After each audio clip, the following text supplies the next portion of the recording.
I'm going to mark out the flat metal based on the diagram below. Alright, 10, 20 millimeter.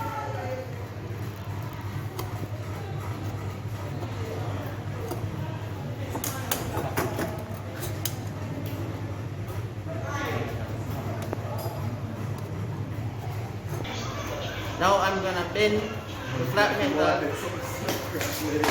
based on the diagram.